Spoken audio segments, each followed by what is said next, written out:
ఈ వీడియోలో మనం చాలా ఇంపార్టెంట్ విషయాన్ని డిస్కస్ చేయబోతున్నాము. గత కొన్ని రోజులుగా మన ఇండియాలో వరుసగా స్టాంపీడ్స్ జరుగుతున్నాయి. అంటే జనాల మధ్య తొక్కిసలాట జరిగి చాలా మంది ప్రాణాలు కోల్పోతున్నారు. మీలో చాలా మంది వినే ఉంటారు. రీసెంట్గా ఢిల్లీలో మన దేశ రాజధాని రైల్వే స్టేషన్లో తొక్కిసలాట జరిగి దాదాపు 18 మంది మరణించారు. ఇది మన దేశానికి ఎంత అవమానకరం అంటే ప్రపంచవ్యాప్తంగా దేశాలన్నీ మన ఇండియాలో జరుగుతున్న ఈ స్టాంపీడ్స్ని అబ్జర్వ్ చేస్తున్నాయి. మన ఇండియా ఎంత దారుణంగా ఉంది అనే విషయాన్ని వాళ్ళు రియలైజ్ అవుతున్నారు. ఇది మన దేశానికి ఎందుకు అవమానం అంటే మన నాయకులు, మన దేశ ప్రధానమంత్రి విదేశాలకు వెళ్ళి ఇండియా విశ్వగురువుగా మారుతుంది, ఇండియా వరల్డ్ లీడర్ కాబోతుంది అని మన గురించి గొప్పలు చెప్తున్నారు. తప్పు లేదు. మన ఇండియా గత కొన్ని సంవత్సరాలుగా సిగ్నిఫికెంట్ డెవలప్మెంట్ను చూపించింది. కానీ అది మనకు సరిపోదు. మన పాపులేషన్కి, మన దేశంలో జరుగుతున్న అభివృద్ధికి ఏమాత్రం సంబంధం లేదు. ఎందుకంటే దేశ రాజధానిలోనే తొక్కిసలాట జరిగి జనాలు మరణించారు అంటే అది చాలా దారుణమైన విషయం, దేశానికి అవమానకరం. స్టాంపీడ్లో ప్రాణాలు కోల్పోవడం అనేది మిగతా అన్ని ఇన్సిడెంట్ల కంటే చాలా దారుణమైంది. ఇక్కడ ప్రజలు ఏదో వెహికల్ గుద్దితేనో, ఏదో యాక్సిడెంట్ జరిగితే చనిపోలేదు. ఒకరినొకరు తొక్కుకొని చనిపోయారు. మనుషులు వేరే మనుషుల్ని తొక్కి చంపేశారు. అందుకే ఈ ఇన్సిడెంట్ ప్రపంచవ్యాప్తంగా మన దేశ పరువును తీస్తుంది. ఇతర దేశాల ముందు మనల్ని తలదించుకునేలా చేస్తుంది. మన దేశంలో మహాకుంభమేళ జరుగుతున్న విషయం మీ అందరికీ తెలుసు. అయితే ప్రయాగ్రాజ్లో కూడా రీసెంట్గా స్టాంపీడ్ జరిగి చాలామంది మరణించారు. మీరు ఇక్కడ CNN పబ్లిష్ చేసిన ఆర్టికల్ని చూడవచ్చు. యూరప్కు చెందిన మీడియా, జపాన్కు చెందిన మీడియా, ఈవెన్ చైనాకు చెందిన మీడియా, ఇలా అన్ని దేశాలు ఈ ఇన్సిడెంట్ని కవర్ చేసి ప్రపంచానికి తెలిసేలా చేస్తున్నాయి. ఈ ఇన్సిడెంట్ మన దేశంలో మేనేజ్మెంట్ ఎంత వీక్గా ఉంది, మన అధికారులు ఎంత నిర్లక్ష్యంగా ఉన్నారు, మన గవర్నమెంట్ ఎంత ఇగ్నోరెంట్గా ఉంది అనే విషయాన్ని చూపిస్తుంది. దేశంలో మహాకుంభమేళ లాంటి ఎంతో ముఖ్యమైన హిందూ గ్యాదరింగ్ జరుగుతున్నప్పుడు ప్రభుత్వం ఇలాంటివి జరగకుండా సరైన జాగ్రత్తలు తీసుకోలేదా? ఉత్తరప్రదేశ్ ప్రభుత్వం దాదాపు 40 కోట్ల మంది ఈ మహాకుంభమేళలో పార్టిసిపేట్ చేయొచ్చు అని చాలా క్లియర్గా ప్రెడిక్ట్ చేసింది. మరి 40 కోట్ల మంది ప్రజలు ఒకే ప్లేస్లో రాబోతున్నప్పుడు దానికి తగిన ట్రాన్స్పోర్టేషన్ ఫెసిలిటీస్ అండ్ కుంభమేళలో కూడా ఈ స్టాంపీడ్ జరగకుండా తగిన జాగ్రత్తలు తీసుకోవాలి కదా. మన ప్రభుత్వం ఎక్కడ ఫెయిల్ అయింది? అసలు ఈ రైల్వే స్టేషన్లో ఏం జరిగింది? ప్రజలు ఒకరిపై ఒకరు పడి ప్రాణాల్ని ఎలా కోల్పోయారు? అసలు ఏం జరిగిందనే విషయాన్ని మనం ఈ వీడియోలో డీటెయిల్గా తెలుసుకుందాం. కొన్ని మీడియా ఛానల్స్ ప్రకారం ఆ రోజు ఢిల్లీ రైల్వే స్టేషన్లో రీజన్ లేకుండా ఎక్కువగా టికెట్లు అమ్మారు. మీరు ఇక్కడ ఆర్టికల్లో చూడవచ్చు. ఢిల్లీ రైల్వే స్టేషన్లో ప్రయాగ్రాజ్ వెళ్లేందుకు ప్రతిరోజు యావరేజ్గా సాయంత్రం 6 గంటల నుంచి 8 గంటల సమయంలో దాదాపు 7,000 టికెట్లు అమ్ముడవుతాయి. కానీ సాటర్డే రోజు, అంటే ఈ ఇన్సిడెంట్ జరిగిన రోజు, దాదాపు 9,600 జనరల్ టికెట్లు అమ్ముడయ్యాయి. అంటే 2,600 టికెట్లు ఎక్కువగా అమ్మారు. ఈ స్టేషన్కి వచ్చిన వాళ్ళందరూ కూడా కుంభమేళలో స్నానం చేయడానికి ప్రయాగ్రాజ్ వెళ్లేందుకు వచ్చిన వాళ్ళే. రైల్వేస్ వాళ్ళు 2,600 టికెట్లు ఎక్కువగా అమ్మినప్పుడు అంతమందిని కంట్రోల్ చేయడానికి తగిన సెక్యూరిటీ ఫోర్సెస్ని, సరైన మేనేజ్మెంట్ని ప్లాన్ చేసి ఉండాలి కదా. కానీ అలా చేయలేదు. ఈ రైల్వే స్టేషన్లో రావాల్సిన దానికంటే 2,600 మంది ఎక్కువగా రావడంతో ప్రజలు ఒక్కసారిగా రైల్వే ప్లాట్ఫామ్స్ పైన గుమిగూడారు. మీడియా రిపోర్ట్స్ ప్రకారం ప్లాట్ఫామ్ నంబర్ 12, 13, 14, 15 పైన ఒక్కసారిగా జనాలు కిక్కిరిసిపోయారు. ఇలా రైల్వే స్టేషన్లో ఒక్కసారిగా ఇంతమంది రావడంతో కొందరికి ఇలాంటి ఇన్సిడెంట్ జరుగుతుంది అని అనుమానం కలిగింది. అండ్ దీనిపైన రైల్వే స్టేషన్ చుట్టుపక్కల ఉన్న ప్రజలు ట్విట్టర్లో ఈ ఇన్సిడెంట్ జరగక ముందే పోస్టులు కూడా పెట్టారు. ఢిల్లీ రైల్వే స్టేషన్లో జనాలు భారీ మొత్తంలో రావడంతో విజువల్స్ బయటకు కూడా వచ్చాయి. ఈ విషయం ముందే బయటకు వచ్చినప్పటికీ మన రైల్వే డిపార్ట్మెంట్ ఎటువంటి యాక్షన్ తీసుకోలేదు. ఆల్రెడీ ప్లాట్ఫామ్ పైన వేల మంది ట్రైన్ కోసం వెయిట్ చేస్తూ ఉన్నారు. అలాంటి సమయంలో కొంతమంది ప్యాసింజర్ల ప్రకారం ప్లాట్ఫామ్ 12 పైన రావాల్సిన ట్రైన్ని లాస్ట్ మినిట్లో చేంజ్ చేసి ప్లాట్ఫామ్ 14కి షిఫ్ట్ చేశారు. దాంతో భారీ ఎత్తున ప్రజలు ఒక ప్లాట్ఫామ్ నుంచి ఇంకో ప్లాట్ఫామ్కి మూవ్ అవ్వడం మొదలుపెట్టారు. అలాగే ఎక్కువగా టికెట్లు అమ్ముడుపోయాయి కాబట్టి రైలు మొత్తం ఫుల్ అయిపోయింది. ఫస్ట్ క్లాస్ బోగీలు ఫుల్ అవ్వడంతో టీటీఈలు వాటి డోర్లను లాక్ చేశారు. ఇక జనరల్ టికెట్ తీసుకున్న వాళ్ళు రైళ్లలో ఎక్కడానికి ప్లేస్ లేకపోవడంతో ప్రజల్లో పానిక్ మొదలై మెల్లమెల్లగా గొడవలు జరగడం, ట్రైన్లో ఎక్కేందుకు ఎగబడడం చేశారు. అండ్ స్టేషన్లో ఉన్న కొంతమంది కూలీల ప్రకారం ఈ ఇన్సిడెంట్ జరగడానికి ప్రధానమైన కారణం కొన్ని ట్రైన్లు రావాల్సిన టైం కంటే లేట్గా రావడం, మరికొన్నిటిని రీషెడ్యూల్ చేయడం. కారణం ఏదైనప్పటికీ ఇలాంటి స్టాంపీడ్ జరిగి మన దేశ రాజధానిలో 18 మంది చనిపోవడం చాలా బాధాకరమైన విషయం. యాజ్ ఏ ఇండియన్గా మనం సిగ్గుపడాల్సిన విషయం. బాధాకరమైన విషయం ఏమిటంటే మనం మన దేశం రోజు రోజుకి డెవలప్ అవుతుంది అని చెప్పుకుంటున్నాము, కానీ మన దేశంలో జరుగుతున్న ఇలాంటి ఇన్సిడెంట్లు చూస్తుంటే మనం డెవలప్ అవ్వడం కాదు, రోజు రోజుకి వెనకబడిపోతున్నాం అనిపిస్తుంది. నేను ఇలా ఎందుకు చెప్తున్నాను అంటే ఇలాంటి స్టాంపీడ్లు డెవలప్ అయిన దేశాల్లో ఎక్కువగా జరగవు. వరల్డ్ లీడర్ అవుతాము అని చెప్పుకునే దేశాల్లో అస్సలు జరగకూడదు. వికీపీడియాలో ఇలాంటి ఇన్సిడెంట్ పైన ఒక సెపరేట్ పేజీ ఉంది. మీరు ఇక్కడ చూసినట్టయితే ఈ పేజీ పేరు list of fatal crowd crushes. ప్రపంచవ్యాప్తంగా జరిగిన పెద్ద పెద్ద స్టాంపీడ్స్ని ఈ లిస్ట్లో మెన్షన్ చేశారు. ఈ లిస్ట్లో ఉన్న దేశాల పేర్లు చూస్తే మన దేశం ఏ స్థాయిలో ఉందో మీకు క్లియర్గా అర్థమవుతుంది. ఇక్కడ మీరు చూడవచ్చు, ఇప్పటి వరకు జరిగిన అతి దారుణమైన deadliest modern crowd crush incident 1990 మక్కాలో జరిగింది. ఆ సమయంలో దాదాపు 1426 మంది మరణించారు. ఆ తర్వాత 2017లో మీనా స్టాంపీడ్ జరిగింది. ఇది కూడా మక్కాలోనే జరిగింది.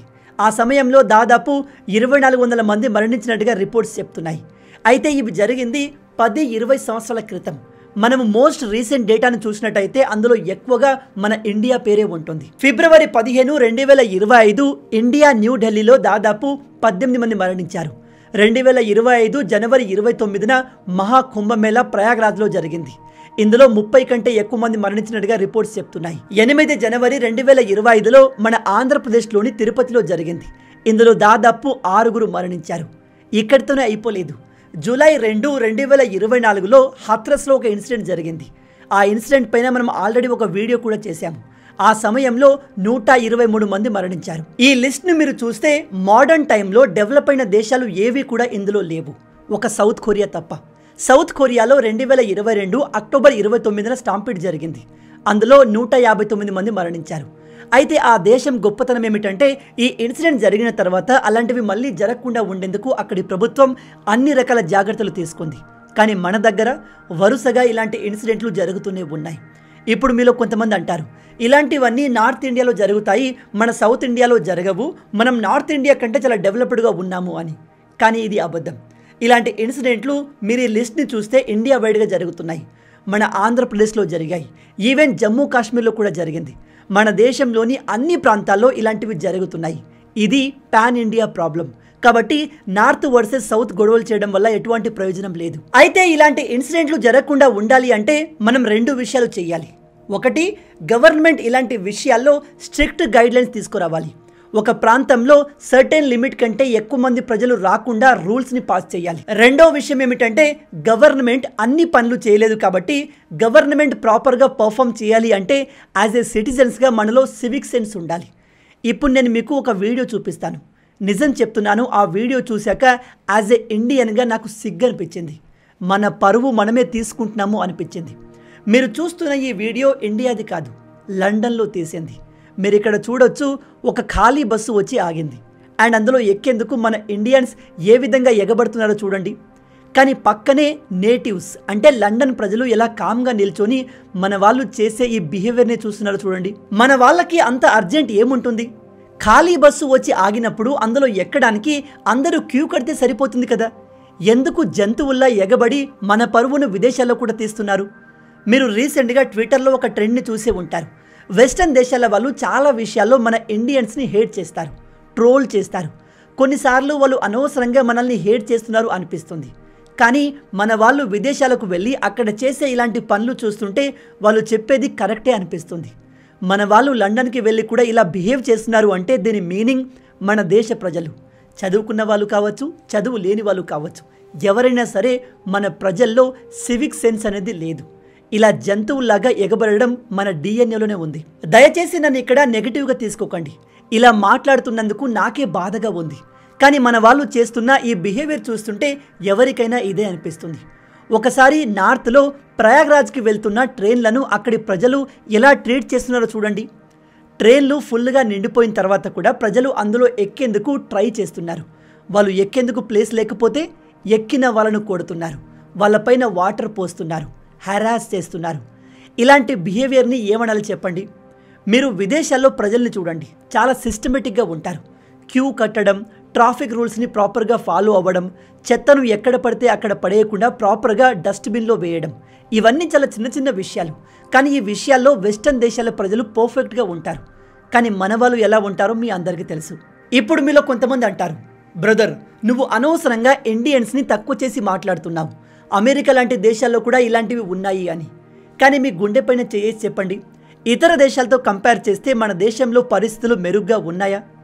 మన వాళ్ళు అబ్రాడ్కి వెళ్ళి కూడా ఇలాగే బిహేవ్ చేయడంతో ఇండియన్స్ అందరిపైన అక్కడి ప్రజలు హేట్రేడ్ చూపిస్తున్నారు, రేసిజంని చూపిస్తున్నారు. ఈ వీడియో చూస్తున్న మీ అందరికీ చెప్తున్నాను, ఇకనైనా మనం మారదాం. మనం మారి 10 మందిని మార్చే ప్రయత్నం చేద్దాం.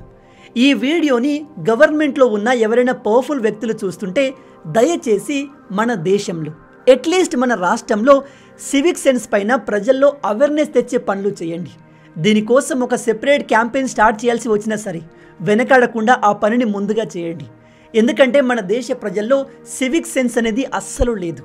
మన హైదరాబాద్ మెట్రో చూసుకోండి, బస్సుల్లో చూసుకోండి, నార్మల్ రైళ్లలో చూడండి, ప్రజలు గుంపులు గుంపులుగా ఎక్కుతారు. బస్సుల్లో, రైల్వే స్టేషన్లో, ఈవెన్ వందే భారత్ లాంటి ట్రైన్లలో కూడా చెత్తను ఎక్కడ పడితే అక్కడ పడేస్తారు. ఇలాంటివి మనం చేయకుండా ఉంటే బాగుంటుంది. అయినో ఇప్పుడు మీలో చాలామంది, బ్రదర్ మనం చేస్తే అయిపోతుందా, గవర్నమెంట్ కూడా ప్రాపర్గా పనిచేయాలి కదా అని చెప్తారు. అందుకే ఈ విషయం పైన చాలామంది లాయర్లు మనకన్నా ముందే ఆలోచించి ఢిల్లీ రైల్వే స్టేషన్లో జరిగిన స్టాంపీడ్ ఇన్సిడెంట్ పైన ఒక పిల్ని సుప్రీంకోర్టులో ఫైల్ చేశారు.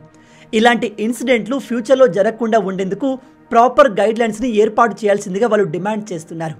అండ్ యాజ్ ఏ ఇండియన్ సిటిజన్స్గా మనం కూడా ఈ విషయంలో కొన్ని స్ట్రిక్ట్ రూల్స్ని తీసుకువచ్చేలాగా ప్రభుత్వం పైన ప్రెజర్ని పెంచాలి. అండ్ ప్రభుత్వమే అన్నీ చేయలేదు కాబట్టి మనం కూడా రెస్పాన్సిబుల్ సిటిజన్ లాగా బిహేవ్ చేస్తే బాగుంటుంది. దీనికోసం మనం స్పెషల్గా ఏదో సేవ చేయాల్సిన అవసరం లేదు.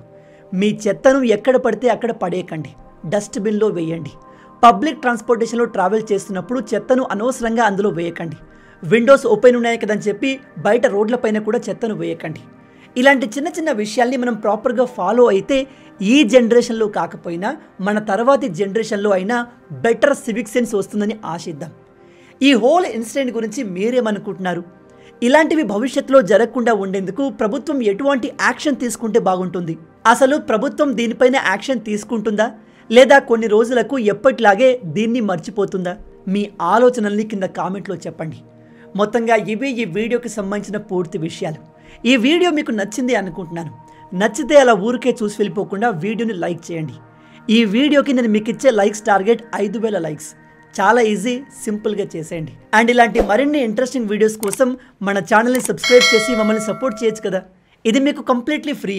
కానీ మీరు చేసే ప్రతి ఒక్క లైక్ అండ్ సబ్స్క్రిప్షన్ మాకు మరిన్ని వీడియోస్ చేయడానికి ఒక మోటివేషన్లా ఉంటుంది. కాబట్టి వీడియోని లైక్ చేసి ఛానల్ని సబ్స్క్రైబ్ చేయడం మర్చిపోవద్దు. రాబోయే వీడియోలో ఇంకో ఇంట్రెస్టింగ్ టాపిక్తో మళ్ళీ కలుద్దాం. అంటిల్ దెన్, జై హింద్.